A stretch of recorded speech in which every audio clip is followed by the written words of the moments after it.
Oh, hello there. I didn't see you. I wanted to make a video showing you guys how I do my audio editing, recording, mixing, and all that stuff to give you an idea of how I make my videos, because a few of you have been asking. So, I've never done any how-to videos or tutorial videos. This is going to be really a jumbled mess, but bear with me. First, I'll show you guys my setup. You can't really see it because the lighting in here sucks. So, this is my little stand/windshield thing that I have. I put the microphone right up in there, and then it just blocks out all the external sound, except for the streaming computer, which is down there, which I'm sure you guys can hear. First, obviously, picking your story.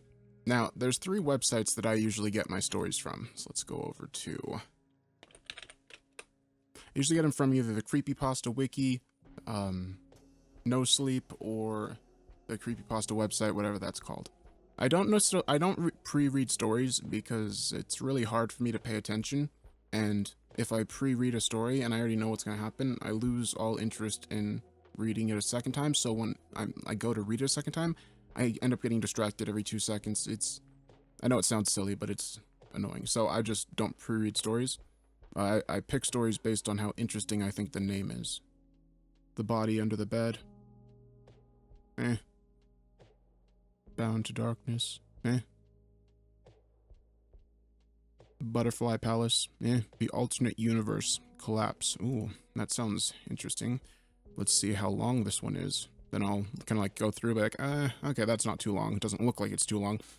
I usually am wrong on this. Like, this could be a 20-minute story, but scrolling through it, it looks like maybe like 5-10. So, okay.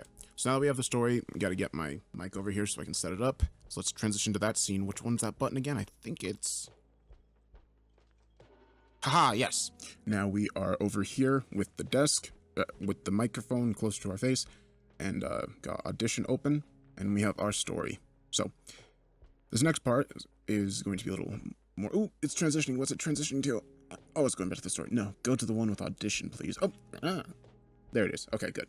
So, we have Audition open, and the way I record, because I mess up stories a lot when I read, because I stutter a lot and stuff, is on my keyboard I'll have hotkeys assigned, and whenever I press a key, it will add a marker to the track. Then later I can go through, see where all the markers are, and delete the duplicate audio. I normally would do that with just the number pad on my keyboard, like 5 would be record, 4 would be to add a marker, 7 and 9 would be to go back and forth, and 8 would be to delete.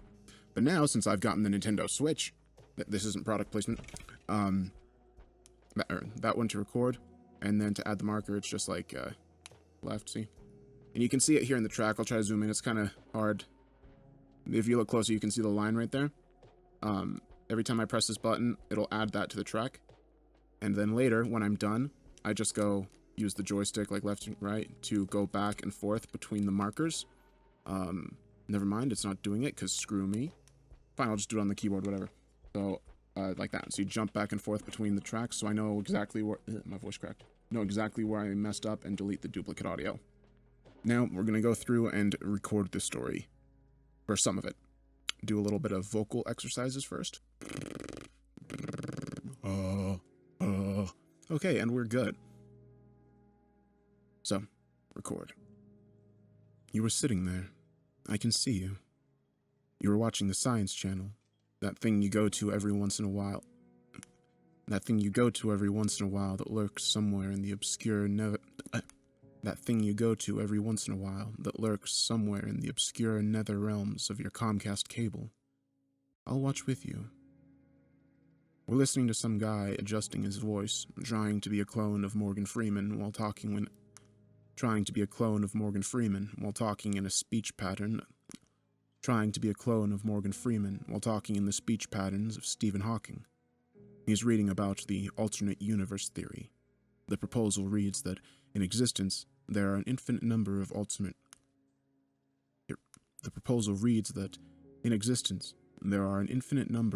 realities. They were created as the result of different possibilities. In other words, every possibility is seen through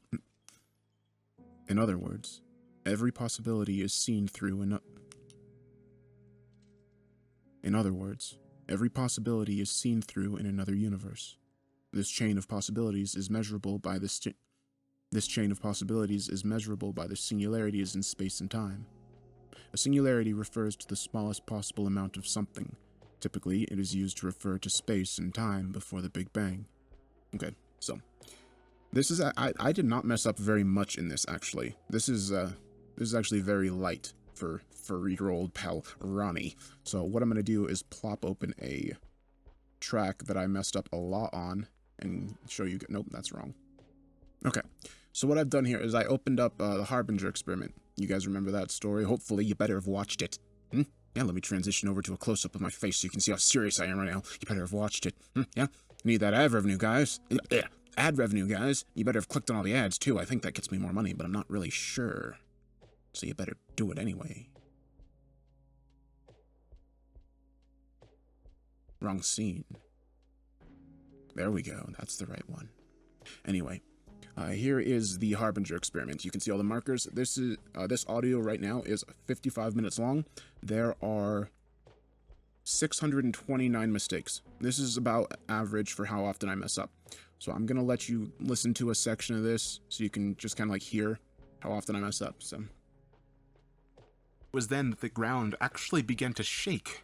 It was then that the ground actually began to shake subtly, and the lights began to flicker. Zimmerman continued chanting in the microphone as if nothing was wrong. Zimmerman continued chanting into the microphone as if nothing was wrong. Zimmerman continued chanting into the microphone as if nothing was off or wrong with the subjects. Zimmerman began chanting into the microphone as if Zimmerman continued chanting into the microphones as if nothing was off or wrong, while the subjects began dashing around their rooms, screaming for help. Then suddenly, the ground stopped shaking. The monitors and the monitors images turned into static. The air began to become very heavy.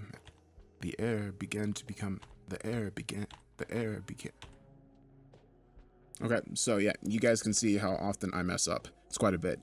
I don't really know why. I just stutter a lot, and yeah, it's.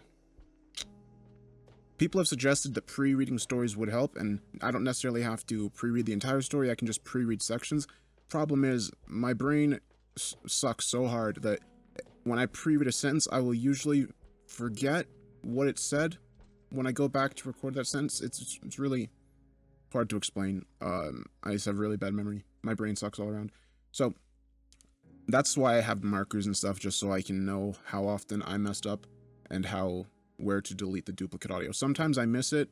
Sometimes when I'm recording, when I press the button to add a marker, it won't add it for some reason. And like once in a while I'll miss it and you'll hear the duplicate audio on the track, because I don't go through and just listen to the entire thing once I'm done.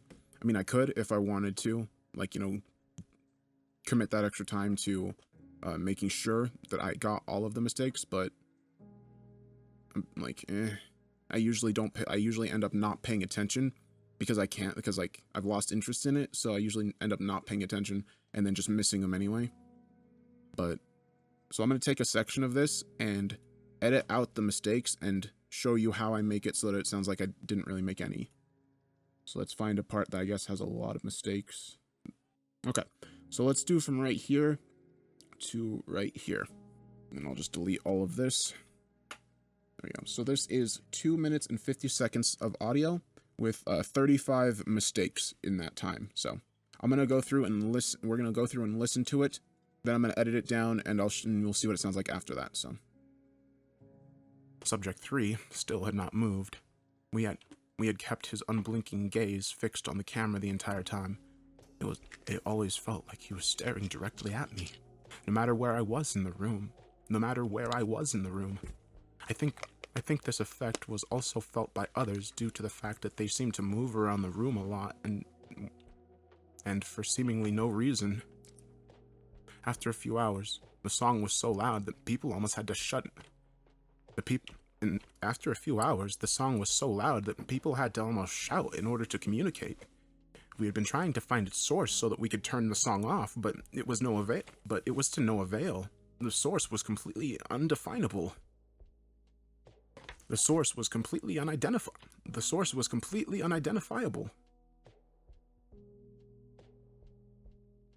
This added a level of extreme irritation to our already present fear. It was around 8:30 that the ground began to shake once again, just as it had done the previous night. Panic began to spread amongst my fellow Panic began to spread again. Panic began to spread again.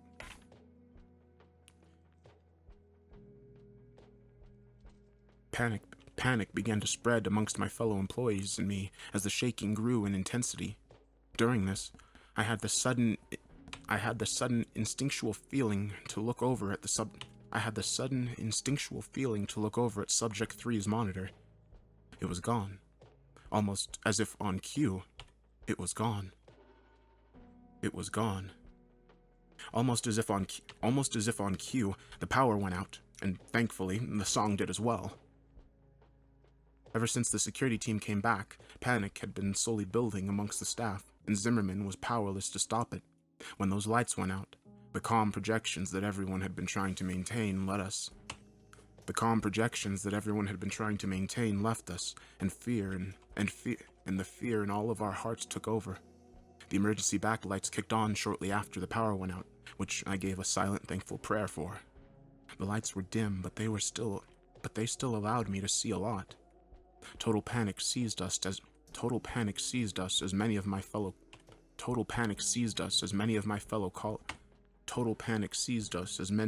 staff members began screaming and rushing to the ladder in an attempt to escape. But too many were trying to get up, to use it at once, and oh shit, it's done. Okay, right. What's going on? Right, switch back to that scene, please. Thank you. Okay, so yeah, you guys heard all of the mistakes that I made. Let's count them up. There's one. No, actually, I don't need to count them up. What am I doing? We already counted them up.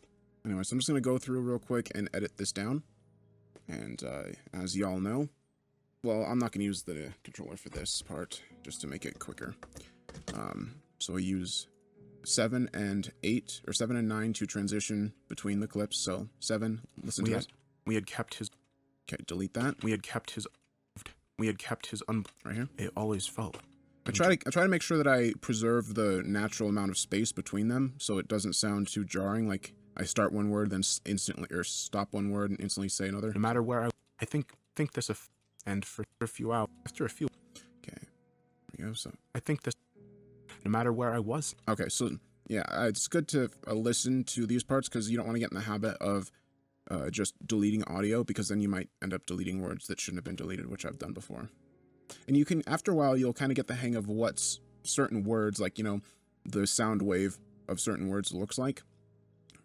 So, and I think this effect was also felt by others due to the fact that they seem to move around the room a lot, and it's right there. The people. Okay, so you can kind of see, like, right here, like this one. This sound wave looks pretty much just like... Wait, not that one, sorry. Looks pretty much just like this one right here. People. And then... After a few... So you can kind of just go like there. After a few hours, the song was so loud that people had to almost shout. And we've been trying to find it, but it was turning the song off, but... Okay, so this is... Sometimes I'll, instead of redoing the sentence, I'll just redo the last word that I messed up, which... isn't too bad, but it can create for like jarring sentences. So I try to get as close to the wave file as possible, so that it doesn't sound like there's a break in the sentence. And its source, so that we could turn the song off, but it was to no avail. The source was completely undefined. The source. So that's something. This added a level of extreme irritation. 8:30. It was around 8:30. Began to just as panic began there. Panic began. That's all mistake right there. Panic began to spread.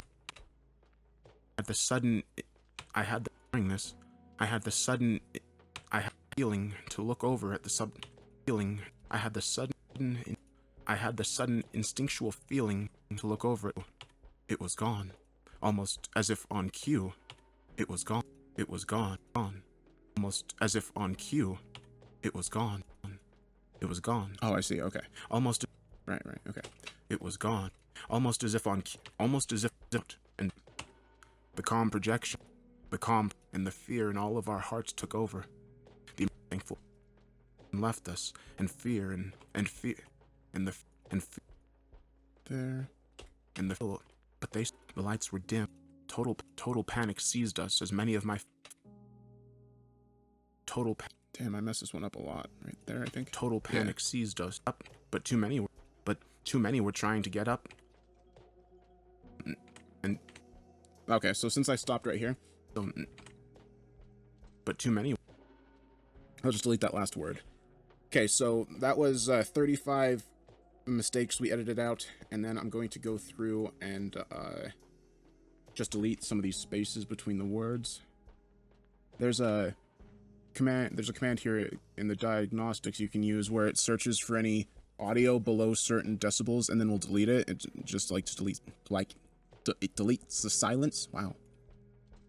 So I'll go do that. However, I usually do this after I do the background noise removal because it's like obviously the noise is pretty loud right now. So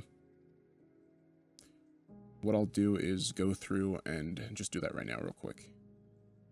So to give you guys a brief understanding of sound removal in the way I do it, and I could be like, you know, there could be a better way to do it. I'm not going to say this is the definitive way to do it, and there's probably a lot of people that know about audio that's going to be like, oh, why is he doing it that way? Why is he doing it that way? That's not the right way to do it. He shouldn't be doing it that way. He shouldn't do it that way. He should do it the other way. He should do it the wrong way. But this is the way that Ronnie do it. So, you know. Anyway, what I do is I zoom in on the wave file so I can kind of see where the noise floor is. Just basing at a quick glance, it looks like it's around 50 or negative 55 decibels. But to get more accurate in Audition, at least, we can go into the restoration workspace, and then we have like frequency analyzers, phase analyzers. So what I'm going to do is highlight this nice little section of noise. And this is why it's good to leave like a good 10-second gap of noise at the beginning of your track. I didn't do this because I'm in this one because I'm an idiot. But so I highlight that section, then I'm going to scan that, see what the results are. We can kind of see where the noise floor is. Let me zoom in on this. So it looks like it's most prevalent below 2K. And it looks like the highest frequency in there is... Oh wait, there's another window for this. Where's it at?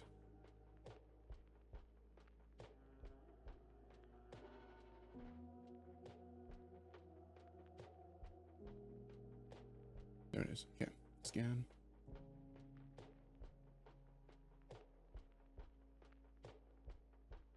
So yes, the highest frequency is negative 35 decibels. And as you know, so negative 40 is higher than negative 53.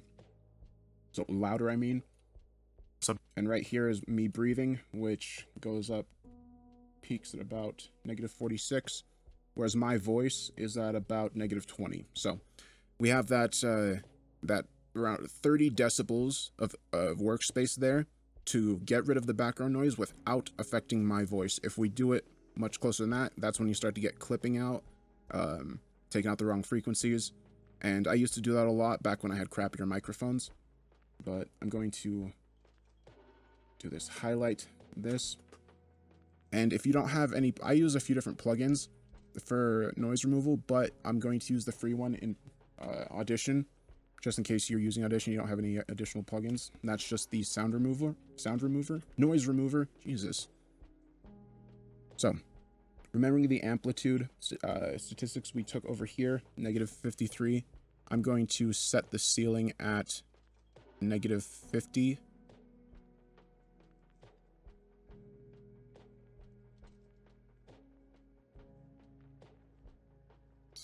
Negative 50.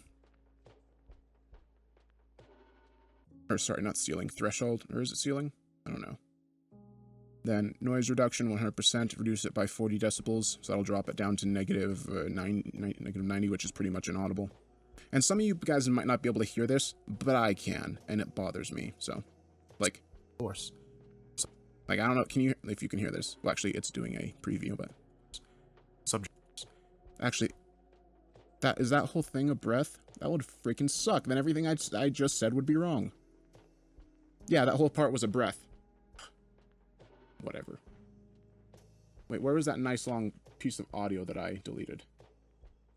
Right here. There it is. Let's use that instead. Son of a bitch. I thought negative 50 was pretty loud. Yeah, negative 64. That's better. Well, still kind of loud. So yeah, let's move this down to negative 60. Okay. Then spectral decay rate, about 20%. Precision factor, highest, so it'll take longer to render it, but it'll be more precise, which, you know, I guess I won't really go too much into these settings because it's very specific that any of you would use this specific thing. Everyone else is just useless too, so. Okay, then we will apply this. Oh, it's gonna be, no, that's right, it's not a 50-minute file anymore. Taking forever. Okay, so, there we go. If we did that correctly, now, okay, so it did reduce it. However, there's going to be some leftover frequencies, like right here, you can see. And this is because it's pretty close in between me saying words. Moved. We had kept his subject 3, still had not moved. And you can kind of hear there's some transients that are, like, this is why I don't necessarily like using this one, because unless you do it extremely precise, it cuts out some of your voice. Like, it's cutting out some of my frequencies in very specific places. So what I'm going to do instead is go down here. I'm actually going to isolate these specific frequencies, and this is, looks like 900 through 0. So we're going to use that as the noise imprint instead of just like generalizing it right there. So let's, okay, let's try this. Okay, so it took out some of the frequencies. Let's go do it again. Select a bit more of that range. And that's going to be over the entire track. Let's see how this sounds so far. It was gone. Almost as if on cue. Okay, now here, that would be good for the average person. Most of you won't hear that. Most people that do sound design probably wouldn't hear that. But the fact that I know it's there still pisses me off. So I'm going to use a gate, which I don't know if any of you would have that, but a gate is basically where anything, it's just like anything below this frequency shuts the gates, anything above it lets it in. It's that simple with audio. So we're going to, like you were staring directly. Okay, we can see that this right here is, yeah, negative 60. So let's, actually, this is the wrong one. But, ooh, what the hell? No, come back. There we are. We need to do a C1 comp mono. Okay, there we go. This added a level of extreme irritation to our already present fear. It was around 8:30 that the... Okay, good. So that's going to be anything below negative 66 decibels is just going to get cut off. Okay, it looks like there are some frequencies that are slightly louder than negative 66. Let's go just to negative 60. What the hell is this? What is this? Viable.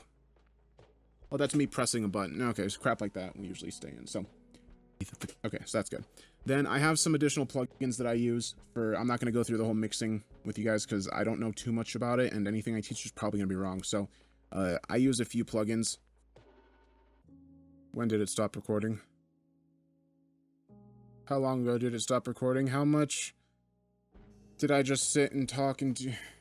Okay, so I don't know how long ago it stopped recording. Actually, I do know how long ago it stopped recording. It stopped recording when I was saying some crap about some plugins. I don't know. I've already finished all the editing, so I mean, I'm not gonna undo it. Well, I guess I will.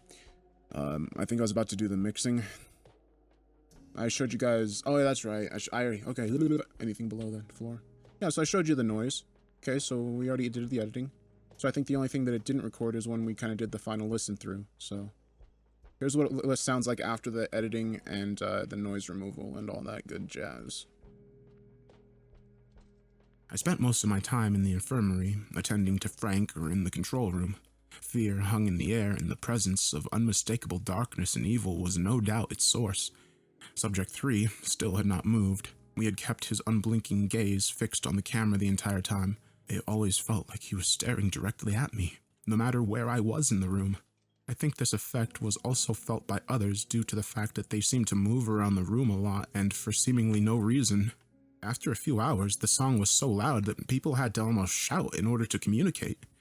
We had been trying to find its source so that we could turn the song off, but it was to no avail. the source was completely unidentifiable. This added a level of extreme irritation to our already present fear. It was around 8:30 that the ground began to shake once again, just as it had done the previous night. Panic began to spread amongst my fellow employees and me as the shaking grew in intensity. During this, I had the sudden instinctual feeling to look over at Subject 3's monitor. It was gone. Almost as if on cue, the power went out, and thankfully, the song did as well. Ever since the security team came back, panic had been slowly building amongst the staff, and Zimmerman was powerless to stop it. When those lights went out, the calm projections that everyone had been trying to maintain left us, and the fear in all of our hearts took over. The emergency backup lights kicked on shortly after the power went out, which I gave a silent, thankful prayer for. Total panic seized us as many of my fellow staff members began screaming and rushing to the ladder in an attempt to escape. Let me get this little thumb here. Crazy eyebrows. I'm smoking a pipe, giving a thumbs up. Oh, it's over. Right. Okay.